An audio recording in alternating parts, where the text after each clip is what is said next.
مورخ لکھتے ہیں کہ حوازن اور ثقیف دو طاقتور قبیلے تھے۔ مسلمانوں نے مکہ فتح کر لیا تو ان دونوں قبیلوں کو یہ خطرہ محسوس ہوا کہ دونوں کے لوگ الگ الگ بستیوں میں رہتے ہیں اور بستیوں کی تعداد زیادہ ہے اور یہ ایک دوسرے سے دور دور بھی ہیں۔ مسلمان ہر بستی پر قابض ہو کر دونوں قبیلوں کو ٹکڑے ٹکڑے کر دیں گے۔ انہوں نے سوچا کہ قبیلوں کو متحد کر کے مسلمانوں پر حملہ بول دیا جائے۔ دونوں قبیلے لڑنے والے آدمیوں کو ساتھ لے کر حنین کے قریب اوتاش کے مقام پر لے گئے۔ ان کے سرداروں نے چھوٹے چھوٹے کئی اور قبائل کو اس قسم کے پیغام بھیج کر کہ مسلمان ان کی بستیوں کو تباہ و برباد کرنے کے لیے آ رہے ہیں، اپنا اتحادی بنا لیا۔ اس متحدہ لشکر کی تعداد 12,000 ہو گئی تھی۔ اس کا سپہ سالار مالک بن عوف تھا۔ اس نے لشکر کے ہر آدمی کو اجازت دے دی تھی کہ وہ اپنے بیوی بچوں اور مویشیوں کو ساتھ لے آئے۔ اس نے اس اجازت کا جواز یہ پیش کیا تھا کہ مکہ کا محاصرہ بہت لمبا بھی ہو سکتا ہے۔ اگر ایسا ہوا تو لشکریوں کو اپنے بیوی بچوں اور مویشیوں کا غم نہ ہوگا کہ معلوم نہیں کیسے ہوں گے۔ اس اجازت سے تقریباً سب نے فائدہ اٹھایا۔ اس طرح جتنا لشکر لڑنے والوں کا تھا اس سے کہیں زیادہ تعداد عورتوں اور بچوں کی تھی۔ اونٹ بھی بے شمار تھے۔ درید بن سما بہت بوڑھا تھا۔ وہ میدان جنگ میں جانے کے قابل نہیں تھا، لیکن لڑنے اور لڑانے کا جو تجربہ اسے تھا وہ اور کسی کو نہیں تھا۔ سپہ سالار مالک بن عوف کو بنایا گیا، لیکن اس میں خوبی صرف یہ تھی کہ وہ بہت جوشیلا تھا۔ درید کو اس کے تجربے کی وجہ سے بلایا گیا۔ درید بن اسما اس وقت اس لشکر میں شامل ہوا جب لشکر اوتاس کے مقام پر خیمہ زن تھا۔ وہ شام کے وقت پہنچا۔ اسے بچوں کے رونے کی آوازیں سنائی دیں۔ اس نے بکریوں اور گدھوں کی آوازیں بھی سنی۔ اس نے کسی سے پوچھا کہ لشکر کے ساتھ بچے، بکریاں اور گدھے کون لایا ہے۔ اسے بتایا گیا کہ سپہ سالار نے بال بچے اور مویشی ساتھ لے جانے کی نہ صرف اسے اجازت دی ہے بلکہ انہیں ساتھ لانے کی حوصلہ افزائی کی ہے۔ درید بن سما نے مالک بن عوف کے خیمے میں جا کر پوچھا، مالک، یہ تو نے کیا ہے؟ میں نے ایسا لشکر پہلی بار دیکھا ہے جو لڑنے والے لشکر کی بجائے نقل مکانی کرنے والوں کا قافلہ معلوم ہوتا ہے۔ مالک بن عوف نے کہا، مجھے تمہاری جنگی فہم و فراست پر ذرا سا بھی شک نہیں میرے بزرگ، لیکن میں نے جو سوچا ہے وہ تم ساری عمر نہیں سوچ سکتے۔ میں نے لشکریوں سے کہا تو یہ ہے کہ محاصرہ لمبا ہو جانے کی صورت میں انہیں اپنے اہل و عیال اور مال مویشی کے متعلق پریشانی پیدا ہو جائے گی، لیکن میں نے سوچا کچھ اور ہے۔ میں مکہ کو محاصرے میں نہیں لوں گا بلکہ یلغار کر دوں گا۔ مسلمانوں کو ہم بے خبری میں جالیں گے۔ تمہیں معلوم ہے کہ مسلمان لڑنے میں کتنے تیز اور عقل مند ہیں۔ وہ پینترے بدل بدل کر لڑیں گے۔ ہو سکتا ہے ہمارے آدمی ان کی بے جگری کے آگے نہ ٹھہر سکیں۔ وہ جب دیکھیں گے کہ ان کی عورتیں اور جوان بیٹیاں اور بچے اور دودھ دینے والے مویشی بھی ساتھ ہیں تو وہ انہیں بچانے کے لیے جان کی بازی لگا کر لڑیں گے اور زیادہ بہادری سے لڑیں گے، بھاگیں گے نہیں۔ درید نے کہا، تجربہ عمر سے حاصل ہوتا ہے مالک۔ تیرے پاس جذبہ ہے، غیرت ہے، جرت ہے، لیکن عقل تیری ابھی خام ہے۔ لڑائی میں ان لوگوں کا دھیان آگے نہیں پیچھے ہوگا۔ وہ یہی دیکھتے رہیں گے کہ دشمن پہلو سے یا عقب سے ان کے بال بچوں تک تو نہیں آ گیا۔ دشمن جب ان پر جوابی حملہ کرے گا تو یہ تیزی سے اپنے بیوی بچوں تک پہنچیں گے کہ یہ دشمن سے محفوظ رہیں۔ تو بہت بڑی کمزوری اپنے ساتھ لے آیا ہے۔ تو مسلمانوں کی جنگی قیادت کو نہیں جانتا، میں جانتا ہوں۔ ان کے پاس ایک سے بڑھ کر ایک قابل سالار ہیں۔ وہ تیری اس کمزور رگ پر وار کریں گے۔ وہ کوشش کریں گے کہ تیرے لشکر کی عورتوں اور بچوں کو یرغمال بنا لیں۔ انہیں دور پیچھے رہنے دو اور مکہ کو کوچ کرو۔ مالک بن عوف نے کہا، احترام کے قابل بزرگ، تم بہت پرانی باتیں کرتے ہو۔ تم نے محسوس نہیں کیا کہ اتنی لمبی عمر نے تمہیں تجربوں سے تو مالا مال کر دیا ہے، لیکن عمر نے تمہاری عقل کمزور کر دی ہے۔ اگر میں سپہ سالار ہوں تو میرا حکم چلے گا۔ میں جہاں ضرورت سمجھوں گا تم سے مشورہ لے لوں گا۔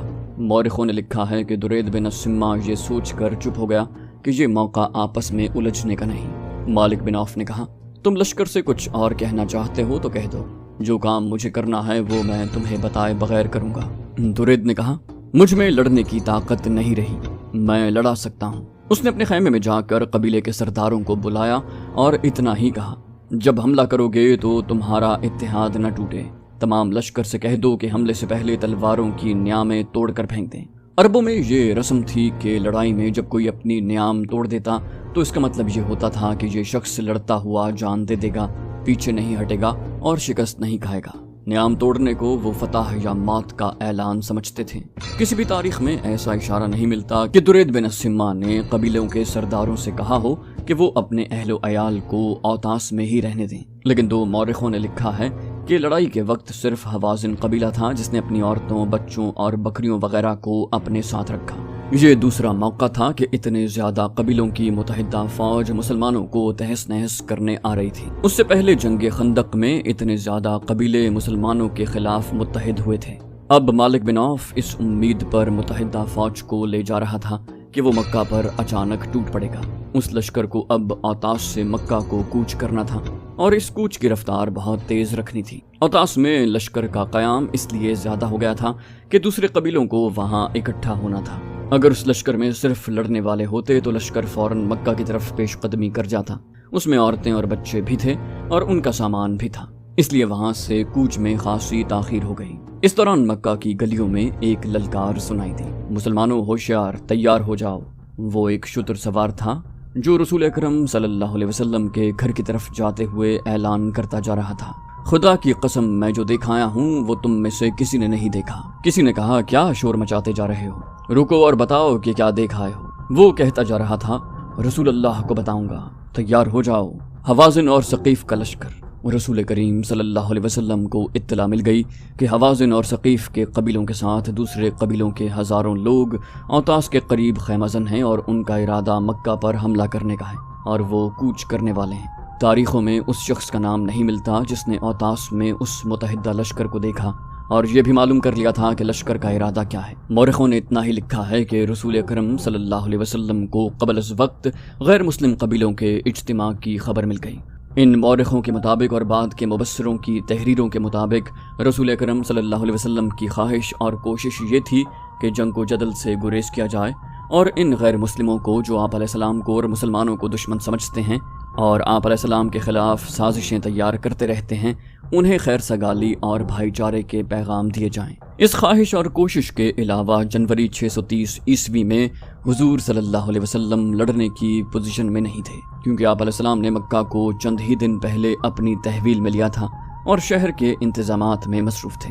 آپ علیہ السلام کو مشورے دیے گئے کہ شہری انتظامات کو ملتوی کر کے دفاعی انتظامات کی طرف فوری توجہ دی جائے اور دشمن کے حملے یا محاصرے کا انتظام کیا جائے۔ رسول اللہ نے مشورہ دینے والوں سے یہ کہہ کر ان کا مشورہ مسترد کر دیا کہ ہم دفاعی مورچے بنا کر ان میں بیٹھ جائیں، اور جب دشمن کو یہ خبر ملے کہ ہم بیدار ہیں اور قلعہ بند ہو کر بیٹھ گئے ہیں تو دشمن مکہ سے کچھ دور خیمہ زن ہو کر اس انتظار میں بیٹھ جائے کہ ہم دفاع میں ذرا سی کوتاہی کریں اور وہ شہر کو محاصرے میں لے لیں یا سیدھی یلغار کر دیں۔ یہ تو دشمن کو دعوت دینے والی بات ہوگی کہ مسلسل خطرہ بن کر ہمارے سروں پر بیٹھا رہے۔ اس دور کی مختلف تحریروں سے صاف پتہ چلتا ہے کہ رسول کریم صلی اللہ علیہ وسلم نے یہ اصول وضع کیا اور مسلمانوں کو ذہن نشین کروایا تھا کہ دشمن اگر اپنے گھر بیٹھ کر ہی للکارے تو اس کی للکار کا جواب ٹھوس طریقے یعنی عملی طریقے سے دو۔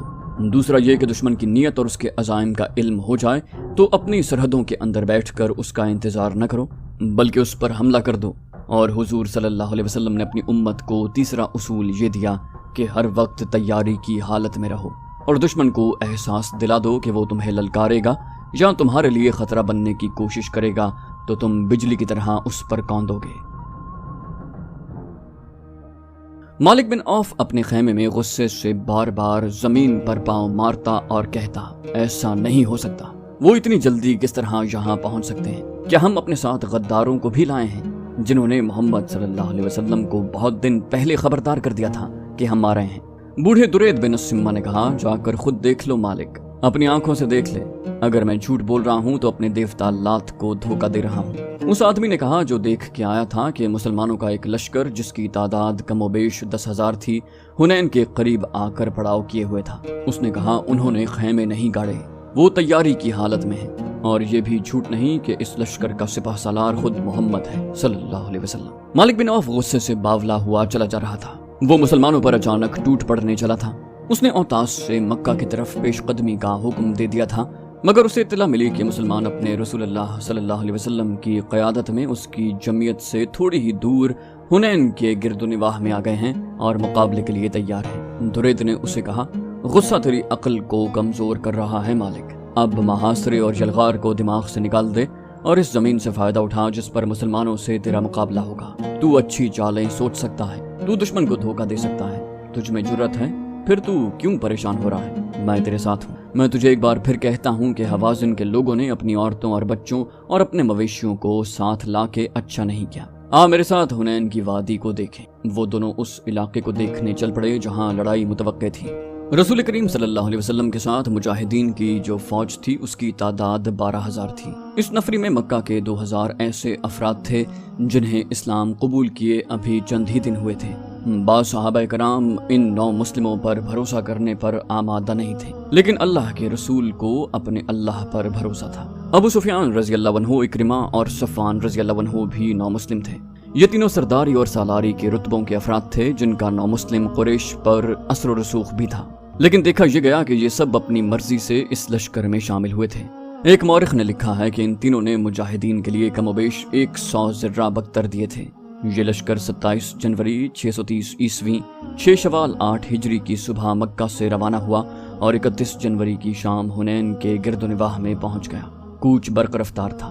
رسول کریم صلی اللہ علیہ وسلم کو معلوم تھا کہ قبیلہ حوازن اور قبیلہ ثقیف لڑنے والے قبیلے ہیں اور ان کے قائد درید اور مالک جنگی فہم و فراست اور چالوں سے بخوبی واقف ہیں۔ اس لیے آپ علیہ السلام نے ہراول میں جن 700 مجاہدین کو رکھا وہ بنو سلیم کے تھے اور ان کے کمانڈر خالد بن ولید رضی اللہ عنہ تھے۔ حنین ایک وادی ہے جو مکہ سے 11 میل دور ہے۔ بعض جگہوں پر یہ وادی 7 میل چوڑی ہے، کہیں اس کی چوڑائی اس سے بھی کم ہے، اور حنین کے قریب جا کر وادی کی چوڑائی کم ہوتے ہوتے بمشکل 2 فرلانگ رہ جاتی ہیں۔ یہاں سے وادی کی سطح اوپر کو اٹھتی ہے، یعنی چڑھائی ہے۔ آگے ایک درہ نما راستہ ہے جو دائیں بائیں مڑتا اور ایک وادی میں داخل ہوتا ہے۔ اس وادی کا نام نخلۃ الیمانیہ ہے۔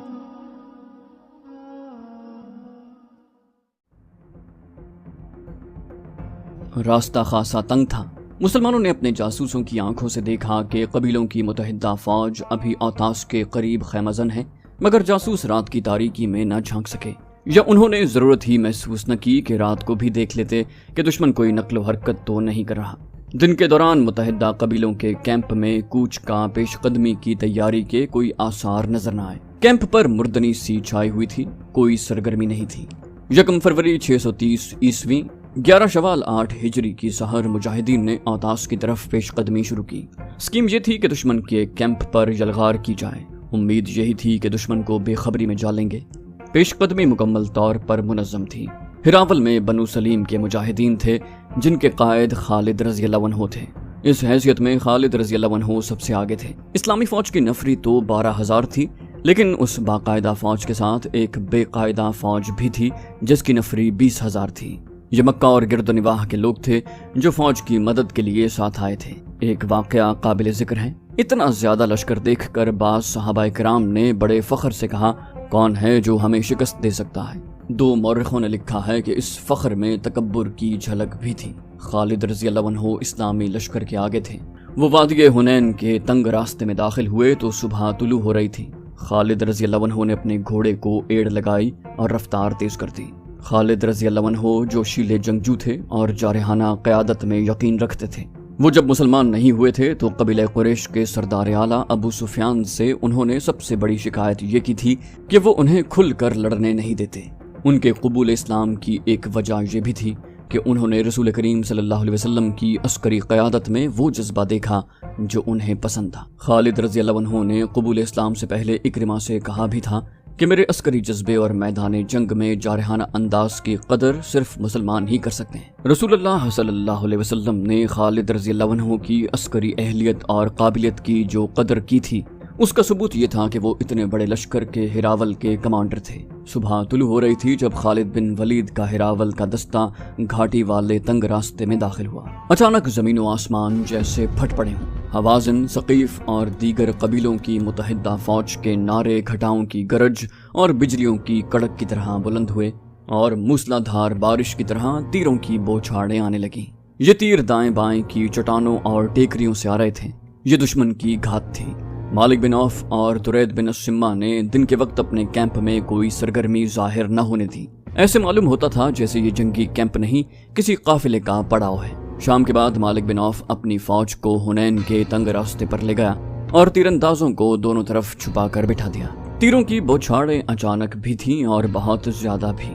مجاہدین کے گھوڑے تیر کھا کے بے لگام ہو کر بھاگے۔ جو سوار تیروں سے محفوظ رہے وہ بھی پیچھے کو بھاگ اٹھے۔ تیروں کی بوچھاڑیں اور تند و تیز ہو گئیں، گھوڑے بھی بے قابو اور سوار بھی بے قابو ہو گئے، بھگدڑ مچ گئی۔ خالد بن ولید رضی اللہ عنہ تیروں کی بوچھاڑوں میں کھڑے چلا رہے تھے، مت بھاگو، پیٹھ نہ دکھاؤ، مقابلہ کرو۔ گھوڑوں اور سواروں کی بھگدڑ ایسی تھی کہ خالد رضی اللہ عنہ کی پکار کسی کے کانوں تک نہ پہنچتی۔ کوئی یہ دیکھنے کے لیے بھی نہیں رکتا تھا کہ خالد رضی اللہ عنہ کے جسم میں کتنے تیر اتر گئے ہیں، اور وہ پیچھے ہٹنے کی بجائے وہیں کھڑے اپنے دستے کو مقابلے کے لیے للکار رہے ہیں۔ وہ آخر بھگدڑ کے ریلے کی زد میں آ گئے اور ان کے دھکوں سے یوں دور پیچھے آ گئے جیسے سیلاب میں بہہ گئے ہوں۔ جب بھگدڑ کا ریلا گزر گیا تو خالد رضی اللہ عنہ اتنے زخمی ہو چکے تھے کہ گھوڑے سے گر پڑے اور بے ہوش ہو گئے۔ ہراول کے پیچھے اسلامی فوج آ رہی تھی، اس کے رضاکاروں کا بے قاعدہ لشکر بھی تھا۔ ہراول کا دستہ بھاگتا دوڑتا پیچھے کو آیا تو فوج میں بھی بھگدڑ مچ گئی۔ ہراول کے بہت سے آدمیوں کے جسموں میں تیر پیوست تھے اور ان کے کپڑے خون سے لال تھے، گھوڑوں کو بھی تیر لگے ہوئے تھے۔ مالک بن عوف کی فوج کے نعرے جو پہلے سے زیادہ بلند ہو گئے تھے سنائی دے رہے تھے۔ یہ حال دیکھ کر اسلامی فوج بکھر کر پیچھے کو بھاگی۔ بعض مورخوں نے لکھا ہے کہ وہ قریش جو بے دلی سے مسلمان ہوئے تھے اور اسلامی فوج کے ساتھ آ گئے تھے، انہوں نے اس بھگدڑ کو یوں بڑھایا جیسے جلتی پر تیل ڈالا جاتا ہے۔ وہ نہ صرف بھاگے بلکہ انہوں نے خوف و ہراس پھیلایا۔ انہیں ایک خوشی تو یہ تھی کہ لڑائی سے بچے، اور دوسری یہ کہ مسلمان بھاگ نکلے ہیں اور انہیں شکست ہوئی ہے۔ مسلمانوں کی کچھ نفری وہیں جا پہنچی جہاں سے چلی تھی۔ اس جگہ کو فوجی اڈا بنایا گیا تھا۔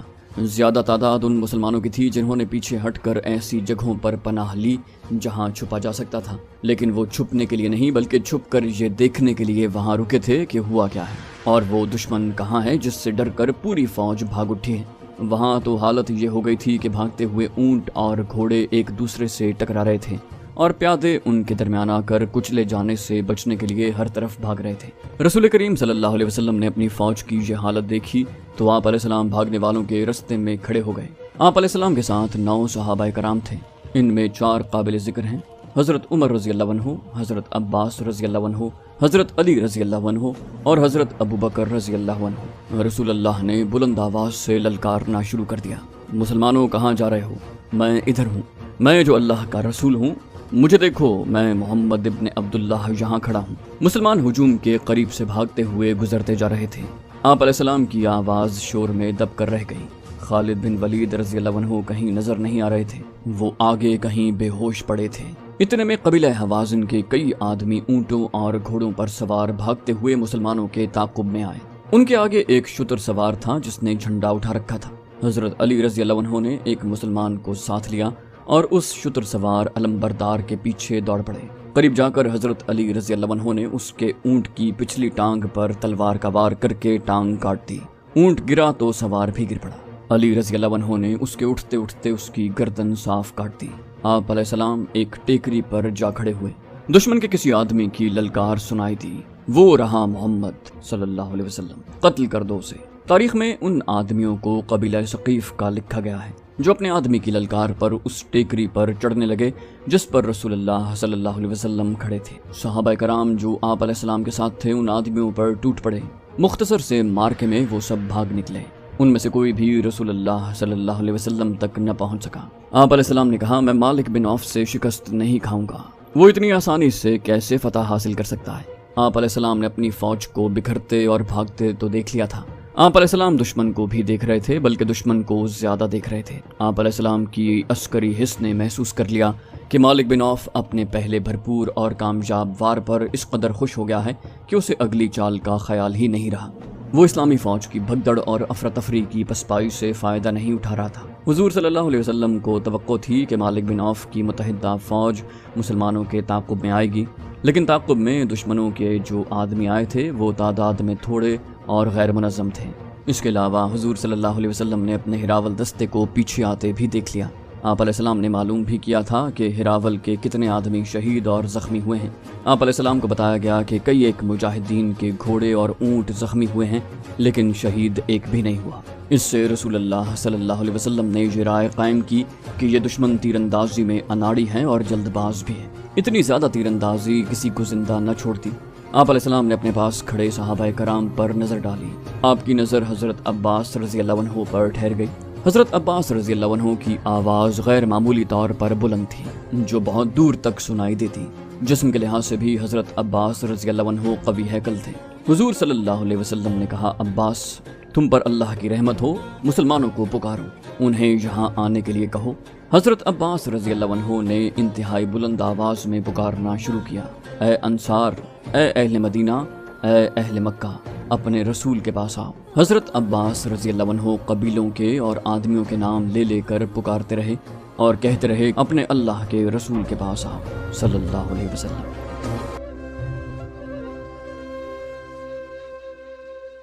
تو دوستو یہ تھی ہماری آج کی ایپیسوڈ۔ امید کرتے ہیں آپ کو ہماری ایپیسوڈ پسند آئی ہوگی۔ جانے سے پہلے اس ویڈیو کو لائک، شیئر اور کامنٹ کرنا مت بھولیے، اور اگر آپ ہمارے چینل پر نئے ہیں تو اسے سبسکرائب کیجیے اور بیل آئیکن پر کلک کیجیے تاکہ آپ کو تمام ویڈیوز فوراً ملتی رہیں۔ اگلی ویڈیو تک کے لیے اپنا خیال رکھیے۔ اللہ حافظ۔